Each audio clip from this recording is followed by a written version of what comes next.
What's up, everybody, and welcome back to Fireside Giants. I'm your host, Anthony Rivardo, joined by my co-host, Alex Wilson. And we're here just kind of to rant a little bit today, just to react to yesterday and get some stuff off our chest, discussing the New York Giants and the direction that they're heading. Because yesterday's game, it was disappointing, but we knew that it was going to be ugly. Like, we knew the Giants were going to lose, but the manner in which they lost has definitely shaken up the fan base and called a lot of different jobs in question. Should Joe Shane be here next year? Should Brian Dable be here next year? Bobby Okereke, is there an effort problem? I've seen that going around on social media. We've seen a lot going around about this Giants team in reaction to yesterday's loss, whether we're talking about Malik Neighbors seemingly throwing Brian Dable and his play calling under the bus. There is a lot of drama and controversy surrounding the New York Giants, Alex, and that's just talking about the stuff happening in the building. How about away from the building? How that's adding more fuel to the fire. Saquon Barkley with 255 rushing yards last night and 2 touchdowns, looking like a legitimate MVP candidate that walked out of the New York Giants building for nothing in return. And on top of that, Xavier McKinney, 7 interceptions on the season, looking like a legitimate Defensive Player of the Year candidate. Meanwhile, the Giants haven't had an interception since week 1. No players in their secondary have an interception. 10 weeks without a forced interception, tied for the longest streak in NFL history. Now, only a couple days away from turning around and playing another game on Thursday afternoon, Thanksgiving Turkey Bowl matchup between the Giants and the Cowboys. And honestly, guys, it looks like it could be a bloodbath. If the Giants end up losing that game on Thanksgiving on the national primetime stage against Dallas, I could absolutely see a world where John Mara hits that red button, reboots, resets, and maybe even cleans house. Now, that's going to be part of the discussion in this episode. Who deserves more blame if there is any kind of weight scale to place on either head here? Whether you're talking Joe Shane or you're talking Brian Dable, does one of them deserve more blame than the other? Should the Giants fire one without firing the other? We're going to kind of touch on all of that in today's episode. A pissed off, upset, disappointed episode is what this is going to be. We'll probably be cursing a little bit, so parental advisory warning right here and now. But obviously, it's just looking so ugly, Alex. How are you feeling coming off of that loss yesterday? Obviously, we recapped that loss at length yesterday and discussed a lot of, lack of effort and the team playing soft, but it feels like overnight things got somehow worse. Brian Dable talking today. I know, Alex, you were reacting to some of his quotes this morning, calling him a liar, saying, how can you argue that there are no effort issues on this team? What are you feeling in response to yesterday's game and the way that Brian Dable has handled it? Reflecting on it yesterday, there's a lot to say. There's a lot of problems with this organization from the top down. And you said it's something interesting before, like how much blame do we put on both Joe Shane and Brian Dable? Is it equal? Is it not equal? Both of those guys have done damage to this organization, right? And I think, Anthony, the number one thing I want to start off with here is that Joe Shane rebuilt this roster, 3 years, and people, have said, oh, well, like, this is what a rebuild looks like, guys. The third year of a rebuild does not look like this. The third year of a rebuild does not look like the worst year of the sample. It doesn't work like that. First year has to be the start. The Giants made the same exact mistake that they made with Dave Gettleman. They tried to win and build a team through without necessarily going full in on a rebuild. You know what I mean? Like, they tried to skirt past the actual rebuild. They tried to extend the quarterback. They tried to do this. They tried to get cute. And what do you know?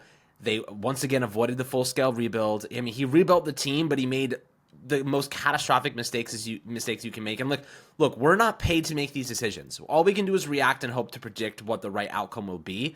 He's paid millions of dollars, so our opinions don't actually matter, Anthony. Like, we do our best to put together the best analysis of what we can, but Joe Shane is the one being paid millions to make these decisions. He's the one that's made catastrophic choices. He's the one that's made these big mistakes. It's on him to take the brunt of the blame and accountability for this mess, right? But what they did last year, this is the most damning example of how to ruin an organization. And this is, if I was John Mara and I woke up this morning, this is what I would be thinking first and foremost. What is wrong with my team? Well, this team has no leadership. This team has zero leadership. They let both of their most prominent leaders leave in free agency with Saquon Barkley and Xavier McKinney, right? They refused to trade them, right, at the deadline because they were trying to protect that leadership. So instead of trade them, they just let them walk anyway, right? Like, they tried to preserve their own butts Joe Shane and Brian Dable did by not trading them away. And Darius Slayton, they view in a similar light as a leader on that offense. Tried to preserve the locker room by keeping Darius Slayton, but that has not helped because now you have your WR1 and Malik Neighbors literally saying that they're not getting him the ball, which is a direct line at Brian Dable. And you know what I love? Brian Dable said when they were looking at Neighbors, I love how he's a little bit of dog to him. I love how he speaks his mind. He wants targets. He demands targets. How do you draft a player like that and then don't give him the targets and then basically piss him off because you're not getting the ball until it's 30-0? You can scheme the ball to your top playmakers. Every team does it. Puka Nacua, Cooper Kupp. I mean, how many players do I have to list to look at? Okay, they have systematic plays that they run to get the ball to their top playmakers, right? Neighbors has 0 plays in this playbook for him until the second half of games, apparently. Doesn't make any sense to me. I don't understand it, okay? Give him a damn screen pass. That's all it takes to get him involved. You know what I mean? Like, they were getting the ball in the second half. Like, how can you not do it in the first half? That's a play calling problem, and he obviously noted it. But the lack of leadership here, Dexter Lawrence is not showing me that he is a premium leader. And I love Dexter Lawrence. He's a phenomenal player. But he helped get Deonte Banks benched. He said, I didn't see effort on those plays. He didn't put an effort in. And when we looked it back on film, we didn't see a lack of effort when Banks got benched. We didn't see that specific game against, I think it was the Commanders. I didn't see a lack of effort on that play. He just didn't get his head turned around, which has been a problem for him the first 2 years of his career. That's just part of his game, his developmental progress. He just didn't get his head turned around. This is something that he is dealing with. I did not see a lack of effort. They benched him anyway because Dexter Lawrence said, Brian Dable, I don't see the effort from him. So you have players turning on each other, players turning on the coaches. That did not happen. When the Giants went to Tommy DeVito last year and Saquon Barkley was still on this team, we did not see this team turn off and do this. When the defense was struggling at times and they were giving up points, we did not see them turn like they did last year because Xavier McKinney was there holding it down. You know what I mean? Like, they have no leadership in the secondary. Jason Pinnock is not a leader. Like, Tyler Nubin, Deonte Banks, Andrew Phillips, all young players, not leaders yet. They're too young. You know what I mean? And then, of course, Bobby Okereke, who I love, but, I didn't see the effort. I saw there's a play circulating right now where he's running around, like, basically not being able to tackle.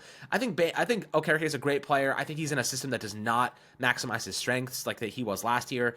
I think that this entire team is a team of misfit toys right now because the coaching is not maximizing the actual strengths of each individual talent. That's a problem when the coaching and players are not meshing well. The leadership is wayward.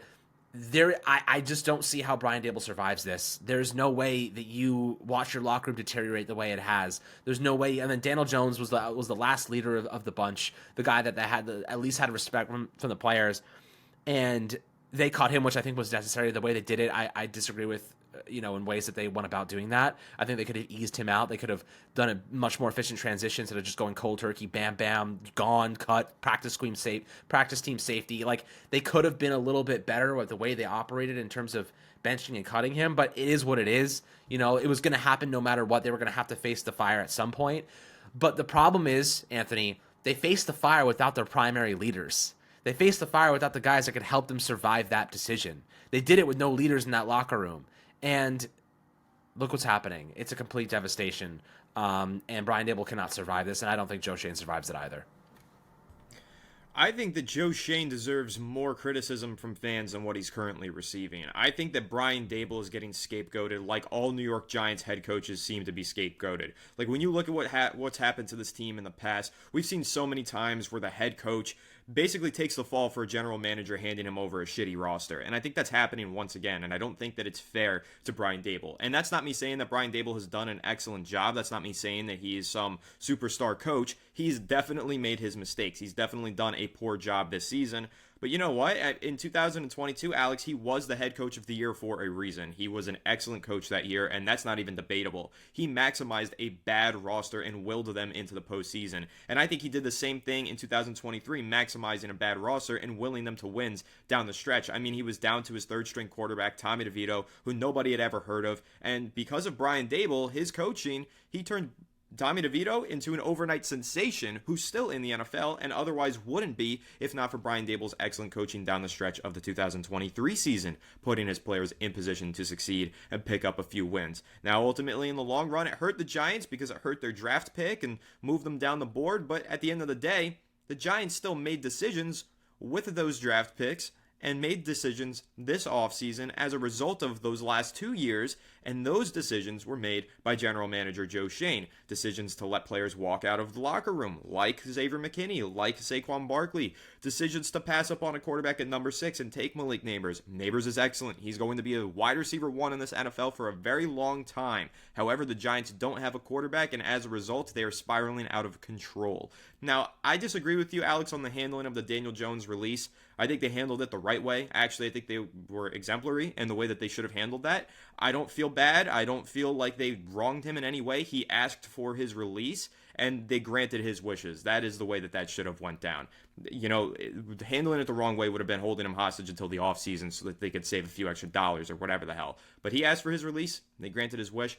I think they handled that the right way. The scout team safety thing, the report from Mike Garafolo said he willingly volunteered to step in at scout team safety. They weren't embarrassing him. They weren't forcing him to do anything against his will. Everything that went down happened because Daniel Jones asked for it to happen that way. So I think the fact that they went about it, however Daniel Jones wanted to go about it, to me, it tells me that they did the right thing with the release rather than the wrong thing. So that's where I will disagree with you there. But other than that, there's not a whole lot of positives to draw from the way that the Giants coaching staff and front office has handled just about anything. I mean, if you look at the 2022 draft class, Alex, oh my God. And you know what? The 2023 draft class is an absolute bloodbath right now. And I love Deonte Banks, and I still think he has talent, and I think he will be a good player at some point in this league.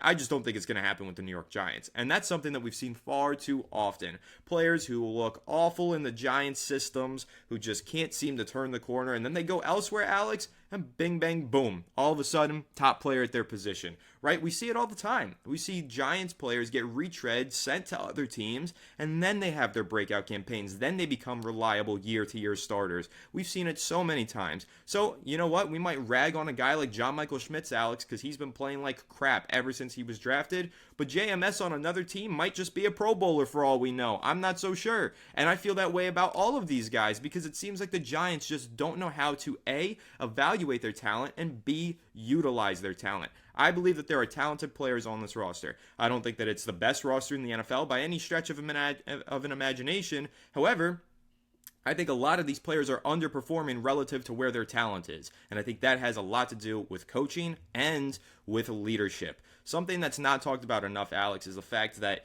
the leadership keeps the players with their effort high, correct, absolutely. But it also keeps them playing better because they have somebody next to them that they believe in that they can play along with. Rather than just all playing their individual jobs and going through the motions of the season, last year we saw the guys in the secondary constantly picking each other up, high-fiving, jumping up and down with one another, getting interceptions and playing as a cohesive unit. This year we don't see that. I feel like Cordell Flott makes a pass breakup, he celebrates on his own, and then he goes to the sideline, inexplicably subbed out by the coaching staff, right? Like, that's how I feel like things go. But last year, I remember, let's talk about the Packers game. Here's one perfect example. Deep pass from Jordan Love down the left sideline. Deonte Banks makes a diving pass breakup. Xavier McKinney immediately runs over, picks him up, smacks him on the helmet, and they celebrate together. And it was only like a second down pass breakup. Wasn't even that big of a deal. But the players just really cared about making those plays together. I don't see that anymore. I don't think this team plays as a team. I think they play as a bunch of individuals who feel like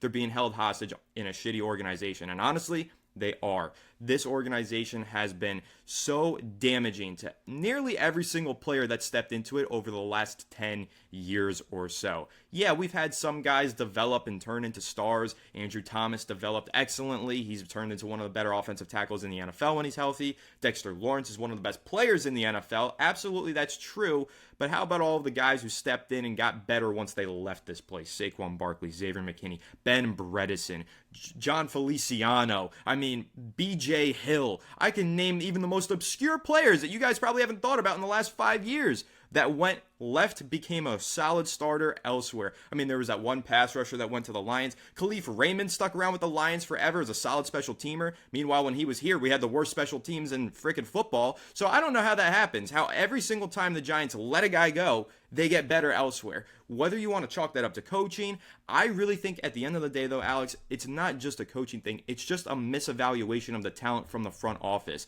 They tell the coaching staff, like, hey, we signed this player to this contract. He should be a good backup for you. And then he kind kind of just falls into that role, maybe that's not the right role for him. Maybe he is a legitimate starter on another team, and the Giants just don't know how to evaluate what they have. And here's the best example of it, Alex. We all knew Saquon Barkley was a superstar no matter where he was going to be. We knew he was going to be a star with the Giants. We knew he was going to be a star with the Eagles. It's Xavier McKinney. This is the one that really frustrates me because we had a lot of arguments all over Giants community this past offseason. And the argument that I made was he is a 24-year-old locker room leader who is an ascending talent. A lot of fans in the comment section said, well, he's not worth that kind of money. I said, okay, but if he goes out and leads the league in interceptions next year, he'll be worth that money and then some. What's he doing this year? He's leading the league in interceptions. That was the number one that just never made sense to me. He's 24 years old, ascending, and that highlights my biggest problem with Joe Schoen and his front office. They can go ahead and say that they're scouting Shadur Sanders and going to practice. They can go personally scout Cam Ward and all of that. I don't really care about their scouting of these college players anymore because I can't trust them to scout those college players when they can't even scout their own players properly. They didn't know what they had in Xavier McKinney. They didn't realize that he was still getting better. He was still young and growing as a player and hadn't reached his potential yet. And I don't think they realize the players on this team who have maxed out their potential and the players on this team who have not maxed out their potential. For example, Daniel Jones, every single year, they were desperate to try and make it work, thinking he could turn the corner. We could fix him. Maybe he hasn't reached his potential yet. When it was clear and obvious to us, Alex, his potential was gone. He had already reached his ceiling, but the Giants kept trying to make a new ceiling for him. But for these other guys who clearly had not reached their ceiling, like Xavier McKinney, they decide, you know what, he's capped. We're not going to pay him. Let him go. That's the internal problem that the New York Giants have. Not only do they struggle to evaluate collegiate talent because the 2023 draft class is an absolute bloodbath, but they don't know how to evaluate their own in-house talent. And that's what pisses me off more than anything. Joe Schoen had the balls to sit up there in that bye-week press conference, Alex, and say, we're not far off. We have talent on this roster. Prove to me that you actually know how to evaluate the talent on your roster before you tell me how far we are or are not off from being a winning team. Because to me, looking at the talent on this roster, looks like you let all of the talent go in free agency, and you have left this roster in shambles, Joe Schoen. So I'm over it. If the Giants are going to fire any of them, I think Joe Schoen, among all of the people in this building, should be the first one to go. Yeah, and look, if you fire Joe Schoen, I think you fire Brian Dable too. And let's talk about that college talent that you mentioned. Let's look at the first draft, and this is going to be really sad because we talked about how the mid rounds were a graveyard for Dave Gettleman. Dude, not only are the mid rounds a graveyard for Joe Schoen, but their first round picks are a graveyard too. It's a freaking disaster. I mean, at least, when you look at the past for Dave Gettleman, there's a couple of big hits, right? Saquon Barkley is a superstar. Dexter Lawrence is a superstar. Andrew Thomas is a superstar. Like all first round picks. Then you look at the Giants, right? Let's look at the first draft that Joe Schoen had. Darian Beavers is no longer on this roster. Marcus McKethan is no longer on this roster. DJ Davidson, 5th round pick, not an actual contributor. Micah McFadden was a hit in the 5th round. Dane Belton, not a contributor on this roster. Daniel Bellinger, not a contributor on this roster. Cordell Flott has been looking better, but for every reason, they keep pulling him out of games and pass down situations. I don't understand it. He's also a miss in the 3rd round. Joshua Zidu, not a contributor on this roster. Another 3rd round pick wasted. Wandell, I love Wandell. He has a drops problem. I'd say he's probably a 3rd round value at this rate if we look back on where he should have been drafted. But I do like Wandell. I think on a better team, he'd be a fantastic player. He's the exact candidate, by the way, Anthony. He goes to a team like the Rams, and he's a star. Like, that's another guy. Like, they'll let go in free agency if Joe Schoen is still here, and he will end up becoming a much better player elsewhere. Evan Neal, complete and utter bust. 8th overall pick, or 7th overall pick, wasted. Kayvon Thibodeau, 5th overall pick, was once a consensus top pick. I don't think they've gotten maximum value out of him. I think that he would go to a team like the Ravens and be a superstar. Like Kayvon Thibodeau is another prime example of a player that would go elsewhere and be significantly better. Let's talk about the draft after that. Javarius Owens, not on this roster anymore. Jordan Riley, not actually contributing. Trey Hawkins, not contributing. Eric Gray, not contributing. Jalen Hyatt, not contributing. John Michael Schmitz, not really contributing at all because he's not progressing at all in his development. Deontay Banks, not contributing because they've destroyed that young man's confidence. They've changed his defense. Like, you know how the best way to destroy a player? You keep swapping freaking playbooks. You keep firing defensive coordinators and firing offensive coordinators and changing things. Deontay Banks went from being a really promising rookie to now in a whole new defense where he is getting absolutely shredded alive. He has no confidence. His tackling has actually been better in terms of he's missing 5% less tackles this year compared to last, but in coverage, he's getting absolutely killed. because he doesn't know. He has nobody alongside him. CB2s are not there. Safeties are not there. Tyler Nubin's a rookie. You can't depend on him to be a factor to pick up banks on the deep throws. Like, he's just not playing at his top capacity. Another player the Giants are going to ruin. They're going to, if they do not fire Joe Schoen and Brian Dable and Shane Bowen, they're going to ruin Deonte Banks, and he is going to go somewhere else, and he's going to be a better player. Another prime example of a player that we will see on another team one day as a much better player elsewhere. So already, we've looked at 2 full drafts, and I can count 90% of those players who are either not on this roster or not contributing. Let's look at this most recent draft class. Darius Masau, 6th-round pick. Obviously, it's hard to judge them right now, but based on the way that these rookies have played, Anthony, I'd be willing to bet any amount of money that they regress next year if Joe Schoen and Brian Dable and Shane Bowen are kept. I would be willing to bet any amount of money that they will regress in year 2, because everything that we've seen from players on this Giants team is that they regress the second year. Right? Deonte Banks is a great example. Kayvon Thibodeau is a great example. Wandale is a good example. I mean, obviously he got hurt. But you look at, like, Azidu, good example. Like, all these guys have... Daniel Bellinger, how much promise did we see as a rookie from him? We were like, oh, this guy could be something. He's not even on the fucking field now. You know what I mean? Jalen Hyatt, we saw plenty of upside. They're throwing deep. They're getting him involved. He hasn't even been on the field this year, guys. They are destroying players in the second year of their rookie contracts. Sophomore players in the Giants take massive steps in the wrong direction. You like this rookie class now, you're not going to be liking them next year, because everything about this team suggests that young players fail in year 2 under this leadership. So what does that mean to me? They have to clean house. Joe Schoen, goodbye. Brian Dable, goodbye. Shane Bowen, goodbye, because you cannot trust them. As you said, they can't evaluate the talent on their own roster. They can't develop the talent on their own roster. We cannot keep giving them the keys to the keys to the castle to keep developing talent, because they can't do it. They're actively destroying draft picks. They're actively destroying free agents. They're actively making bad financial decisions. Yes, Joe Schoen has cleared up the cap, but I don't see anything on this roster that indicates that he's done a good job, aside from even slightly cleaning up the cap space that Dave Gettleman left behind in bad contracts. Like, they still have to pay Daniel Jones dead money next year, right? They still owe him $23 million in dead money in 2025, right? That's still, like, it's not really a 2-year deal. You're still paying him twice as much as Sam Darnold's making this year. You know what I mean? Next year, did not even play on the fucking team. So, you tell me about evaluating this roster. And anyone that's saying that Joe Schoen has done a good job is not looking at what's happening right now, because they have zero leadership. They've let all their leaders go. They did not replace them with any other leaders. They expected they just assumed that because guys are being paid nicely, that they are supposed to be leaders. That's not how it works. That's not how it works. You need specific characters to be leaders in a locker room. Not just because you got a $150 million contract or Dexter Lawrence and you're the best player on the team. That does not make you a leader. That just makes you a great player. You know what I mean? Like, there's totally different sequence here. And, like, the Giants missed it completely. Daniel Jones somehow, despite the fact he was horrible, somehow commanded respect as a leader in that locker room.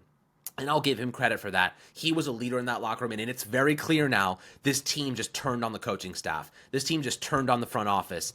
There is nothing left to do. The Giants have no choice. Brian Dable and Joe Schoen have cornered themselves into being fired. It is actually hilarious to watch it all unfold in real time. And it's one of the funny things there. You mentioned how the Giants have cornered themselves and how, they've made decisions that have turned the locker room against them.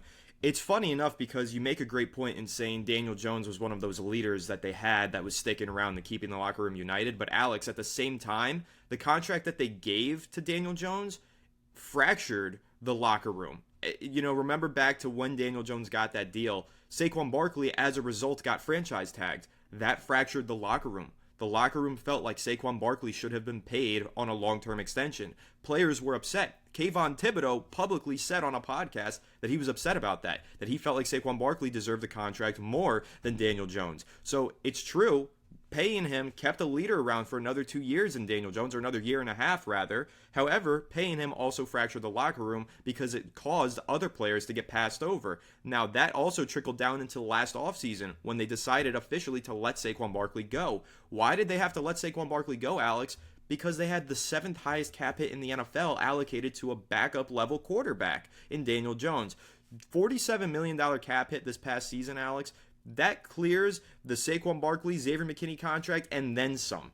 With that amount of money, the Giants could have transformed their roster. Instead, it was allocated to a quarterback that they cut before Week 12 even began. That's sad. And that, again, while he did help keep the locker room united. Daniel Jones did. His contract also fractured the locker room and caused the demise of this team. So it's kind of like a double-edged sword here when thinking about the Daniel Jones contract. Even taking it further, I mean, look at how that contract affected the way that the Giants have maneuvered this season. Cutting Nick McLeod because he refused to take a pay cut midseason so they could save under $1 million in cap space.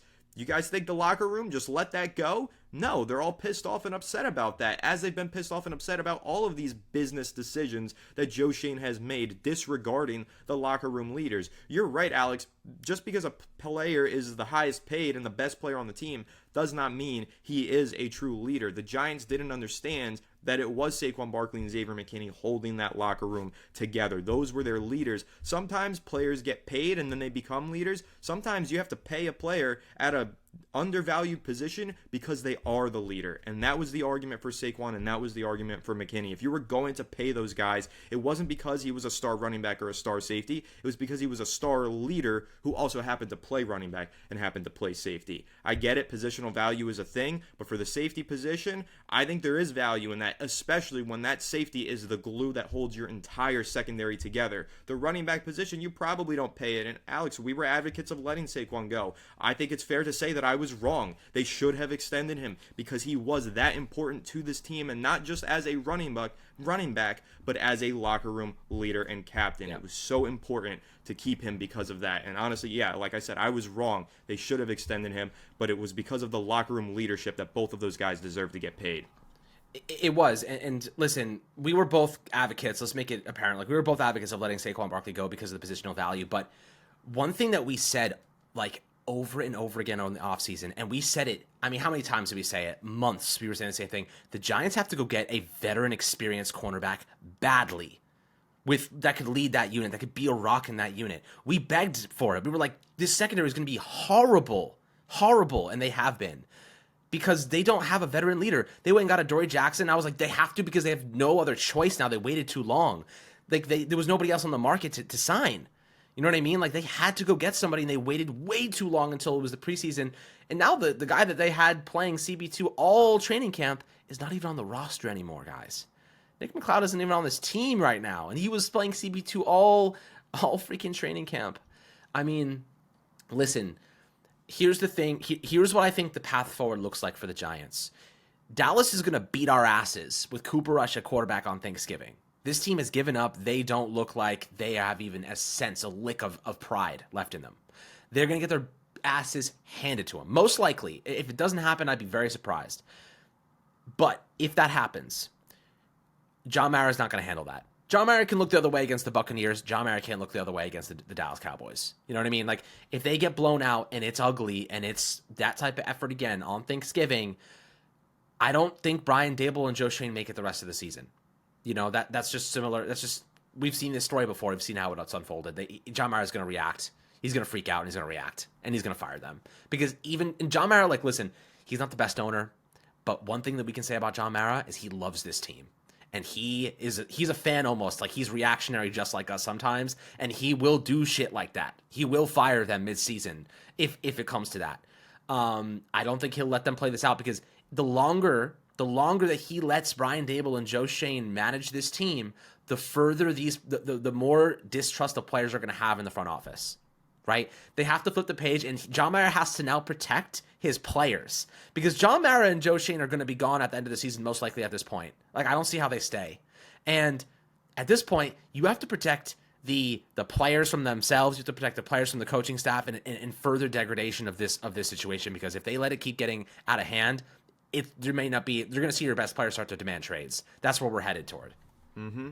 And you have to protect the fans. If you want the fans to continue to buy tickets, buy jerseys, and trust this team, you have to make a move that they can believe in. Because keeping this regime, I don't know if the fans are going to keep trusting that this regime can turn it around. So you're going to have to do something drastic to make a change here if you're John Mara. And this is a point that I want to make, Alex, and I know that you and I have kind of privately discussed this a couple times. If the Giants do decide to clean house, there are a couple names that have gone around that Giants fans are very eager about. We're very excited about the idea of potentially just promoting Brandon Brown into the general manager role. And I get it. I understand. He's left a very strong impression in the first couple seasons he's been with this team. He looked like an exemplary standout front office executive during his time on Hard Knocks, for sure. I like Brandon Brown. I think he's very smart. I don't want a single guy in this building to stay in this building if the Giants decide to do a regime change. I want a complete 100% turnover. I want him out of here. And I like Brandon Brown a lot, and I think he will be a great general manager. But I don't want anybody who's had eyes and opinions on this roster over the last 2 years to continue to have eyes and opinions on this roster going forward. Need a fresh start. Need a new pair of eyes. I don't want that tunnel vision. I don't want somebody staying here with preconceived notions of what this roster is. I need someone who steps in with an outside perspective and just reboots and revamps the entire way of thinking in the New York Giants front office. If the Giants decide to clean house, that's how I feel about it. So as much as I like Brandon Brown, I would not consider him my top pick for the general manager job. I don't want anybody in this front office, nobody who had anything to do with the Daniel Jones contract, with the 2023 draft class, with the 2024 handling of Xavier McKinney and Saquon Barkley. Anybody who had any involvement in all of those mistakes, get out of here. That's how I feel about it. And again, I know a lot of those mistakes probably aren't the fault of the assistant general manager, Brandon Brown. He does look like a very smart guy, but it doesn't matter to me. He was there for that process. Therefore, I need him out for the next process. That's just how I feel. And another point that I got to make, Alex, this is one that confuses the absolute shit out of me. When Giants fans are looking to potential head coaching candidates this offseason, I keep seeing Mike Vrabel's name get brought up. And I know this is way too soon to be talking about potential head coaching candidates, but I need to highlight this for one simple reason. Giants fans want Mike Vrabel as the head coach because outside guy who can reset the culture. Do you guys know who his defensive coordinator was when he was the head coach of the Tennessee Titans? Like, are you kidding me? Are we that stupid that we can't recognize Shane Bowen is Mike Vrabel's guy? And you want to bring Mike Vrabel in to be the head coach? He's going to keep Shane Bowen, and this defense is going to suck regardless. That's a bad idea. That's not bringing in an outside voice. That's bringing in a guy who's an echo chamber for the current defensive coordinator who's going to keep that DC in his job. Don't want it. I need a complete reboot, complete reset. So I know it's going to be a long time before we start really diving into head coach and GM candidates, Alex. But honestly, maybe it's not. It might end up happening a lot sooner than we think. Like you said, could be a bloodbath on Thursday. Could end up with a total regime swap by Friday. It's totally possible that Black Friday happens and the Giants are shopping for a new general manager and a new head coach. So we might have a lot of discussions about that. But those are just 2 points that I thought were necessary to make. And again, I know that you like Brandon Brown, and I can't make it any more clear. I love Brandon Brown. Think he's going to be a great general manager somewhere. I just don't think that he can be that great general manager with the New York Giants. Yeah, I mean, listen, we are facing the same exact situation for the third time straight. Like, it's 2 years, like I guess 3 years this time around. But, I mean, if you're John Mara and the path has looked like this, and Joe Judge was a first-time head coach, Pat Shermer was a first-time head coach, Brian Dable was a first-time head coach, I don't think you can run it back with another first-time head coach. You know what I mean? I don't think that you can trust that guy knows how to build a culture, that guy knows how to be the head voice, the lead voice. You know what I mean? I don't know what that looks like. I don't know what the solution is here. I don't know what experienced head coaches will be available, who will want to come here first and foremost, who will have a plan to fix this mess, what general manager we can trust. But I'll tell you this right now. We talk about a rebuild, right? People say the word rebuild. The Giants never really did a full rebuild, right? A full rebuild starts and ends with a quarterback. It starts and ends with drafting a quarterback and building around a rookie quarterback on a rookie contract. That's how it starts. Commanders are doing a damn good job starting that right now with Jaden Daniels, right? Like, you see other teams doing a good job. I know, Shane Waldron gets fired from the Bears. Thank God for them. And Caleb Williams is looking better already. You know what I mean? Like, Drake May obviously did not play well last week, but we've seen the flashes, and I don't think the Patriots have a massive problem because they have so little talent. The Giants have head and shoulders more talent than the Patriots at a lot of other positions. They just have horrible coaching and horrible roster construction, horrible leadership. They have talent, but everything else is devoid of it, right? That's the problem. You have to bring in a guy who's going to rally the troops. A young guy who doesn't have any head coaching experience, has never done it, has no voice, has not led men in that respect, is not going to command that level of pride and respect from the players. You have to bring in a guy who's going to immediately, the players are going to look at this person and say, I don't know who this is going to be. I'm just saying, like, this is what I think that the criteria has to be. A guy that's going to walk in on day one and the players are going to say, I can rally behind that guy. Because right now, the players cannot rally behind a new face, another Joe Judge, another Pat Shurmur, another Brian Dable. They need to be able to rally around a guy who's proven that he's done it. You know, like, I don't know who that rings on the finger. And everyone's going to be like, Bill Belichick's the guy. Like, that's who you're talking about. It's not necessarily who I'm talking about, but it could just be someone. I know, Anthony, you like Bill Belichick, and I think that we'll have a discussion about him. We can have a discussion about him because I think it's worthwhile. But I just think whoever they bring in next has to be someone with experience that commands respect from the players. The players can buy in to that concept, because you bring in a new face and the players are not going to buy into it. They're going to be like, all right, like another young guy who doesn't know what they're doing. You know what I mean? That's what these veterans on the roster probably look at it right now as, like, another young guy that doesn't know what they're doing. You know what I mean? We've seen this story again. Dexter Lawrence has seen this 3 times already. You know what I mean? Like, now, the difference being that a lot of this team is young. They're young. They've seen maybe one head coach. They've seen most of this roster has only seen Brian Dable up to this point. So it will be just like the second time they see a full rebuild. But I think, as I said earlier, it starts with the quarterback position, right? The rebuild has to start with a rookie quarterback. And I don't think that Joe Schoen and Brian Dable can be trusted to rebuild from day one with a rookie quarterback, because now we're finally entering that rebuild phase where it should have been 3 years ago. You have to hand the reins over. You have to give it over to a new guy that can command respect from the players already on this roster and give them the reins to now pick that quarterback and rebuild with a fresh slate. Because Joe Schoen and Brian Dable are going into next year with everything but a fresh slate. They are carrying this season with them forever. The players are not going to forget this. The players are not going to forget the way that Joe Schoen treated the leaders on this team. You know what I mean, Anthony? Everyone just watched how Joe Schoen handles leadership, and he doesn't give a shit about it. He will stab them in the neck every chance he gets when it comes to leaders on this team. No one's going to want to step up and be a leader because they're going to get their ass whipped at some point. That's just the reality of what Joe Schoen's method has been. Destroy your leadership any chance you have a chance to actually build some.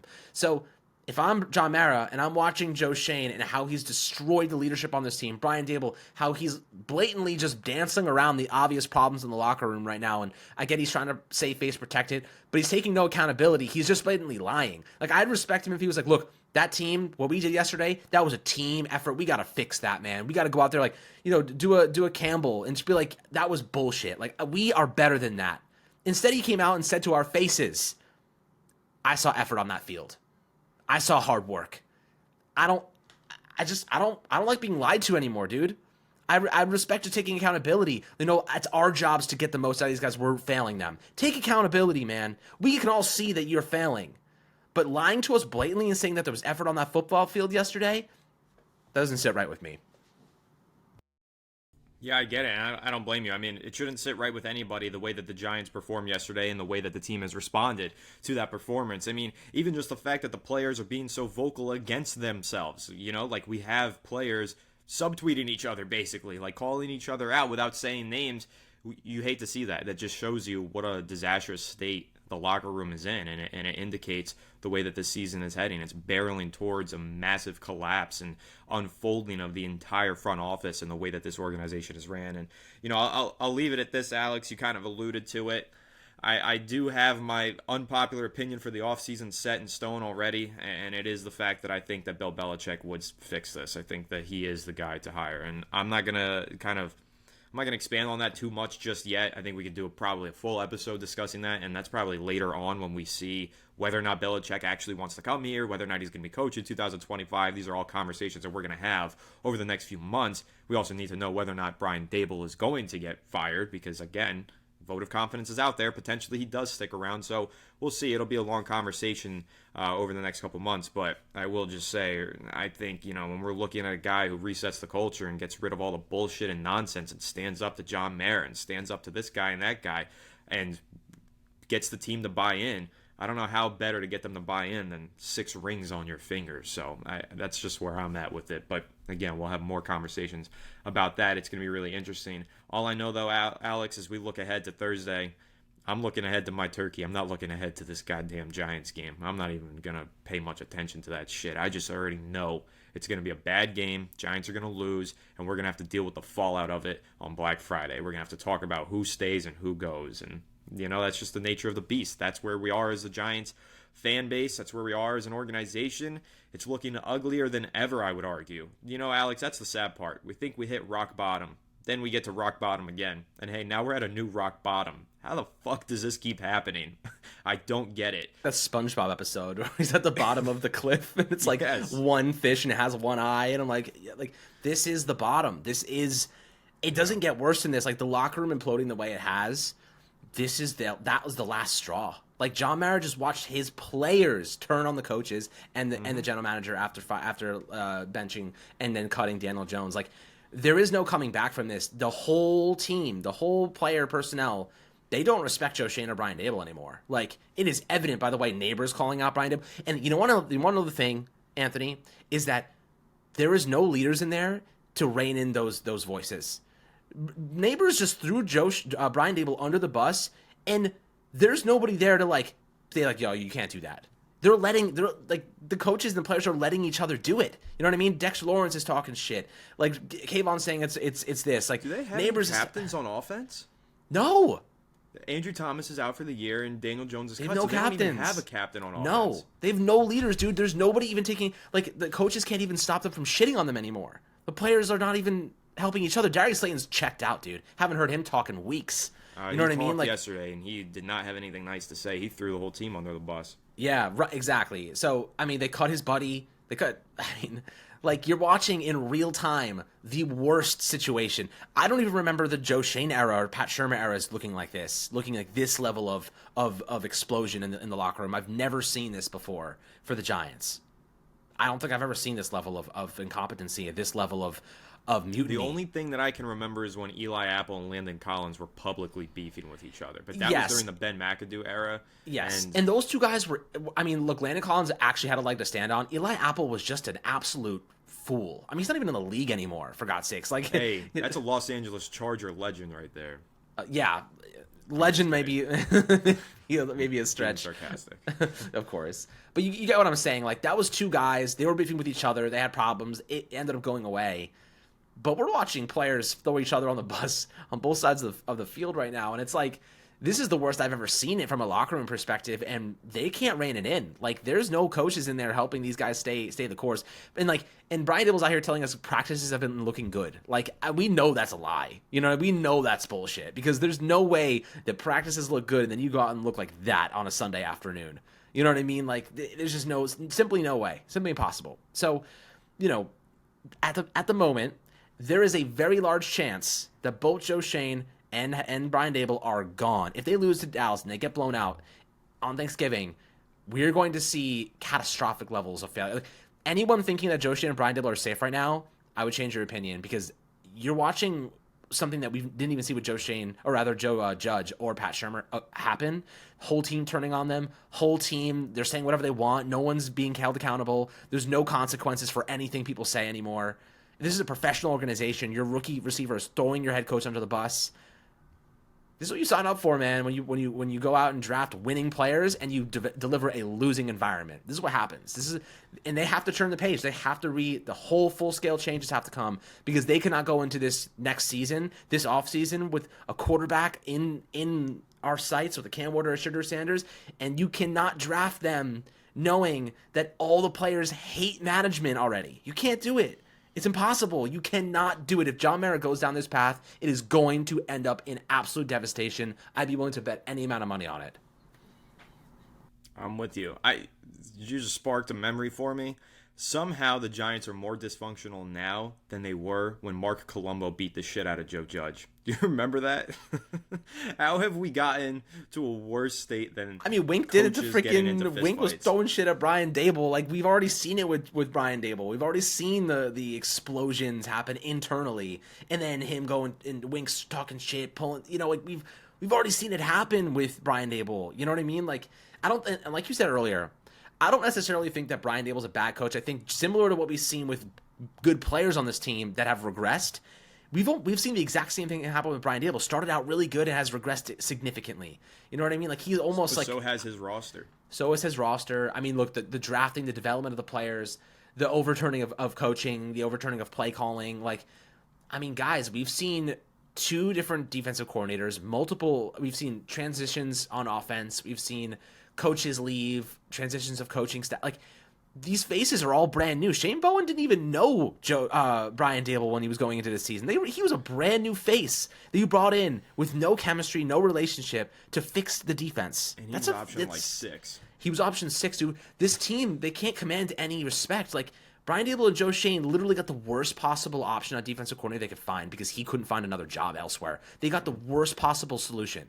Right? But people want to hire his head coach, Mike. That's a discussion for another day. But more so, if Brian Daboll and Joe Shane couldn't go out there and command any sort of respect on the coaching market to get a decent defensive coordinator after this debacle of a season, and they have to now fire Shane Bowen, how on earth do you think they're going to get anyone good?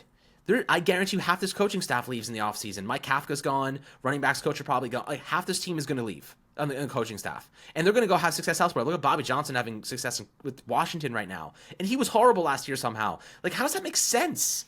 How does that make possible sense? I can't even like logically think about it, and it makes my head hurt. Like, they have to fire everybody because they're going to lose anyone anyway. They're going to lose everybody anyway. Like, we're going to see bad coaches leave just because of what the situation that's unfolding. That's I mean, you got to turn things over. You need to bring in someone that's going to command some fucking respect. I agree. I legitimately think the only 2 people that should be left standing, and should be is debatable, but should be left standing in this organization at the end of the season, the owners, John Mara and Steve Tisch. That's it. Everybody else just got to go and find a complete new complete rebuild. Complete rebuild with a rookie quarterback. That's fine with me. And on top of that, John Mara and John Mara and Steve Tisch, those are going to be the 2 owners. They're not going anywhere, but they need to bring somebody in to be vice president of football operations. Start there. Get rid of everybody. Bring in a VP of football ops. Let the VP of football ops pick the general manager. Find the guy that you trust to take over all football decisions. You could still run the business. You could still have your input. You could still be involved in the football decisions, but have somebody above the general manager running the team, hiring the general manager. I don't like what the Jets are doing, basically going to a former GM to help them find the next GM, Mike Tannenbaum. If you guys saw that report, 33rd team, all that crap today, I don't like that, but there are ways to do this the right way, to bring in a VP of football ops who then helps you find a general manager, not going outsourced to a publication of a guy who used to work for your organization. That's a terrible idea. Jets are dysfunction, maybe even more dysfunctional than the Giants somehow, which is hard to believe. But I still think that that's the way you got to do it. You got to find a guy who's going to run all of your football operations, find the GM, find the head coach, and then go from there and build out your training staff, build out your scouting department, just redo all of it. Just blow it up and wipe the slate clean. That's how I feel. But we'll see how it goes. Maybe the Giants do stick with Joe Shane for another year, and we are stuck in another year of dysfunction and misery. Totally possible. We will, of course, see how it goes, but I think this is a good place to finally wrap up this discussion. And, of course, we will have another fiery, explosive discussion on Tuesday afternoon. So stay tuned to Fireside Giants, and leave a like if you enjoyed, subscribe if you're new, ring the bell so you don't miss an episode, leave us 5 stars on Apple or Spotify if you're listening there, and, of course, follow us on all of our social media channels at Fireside Giants. Without further ado, we'll catch you all on the next one. Have a good one, and let's go Giants.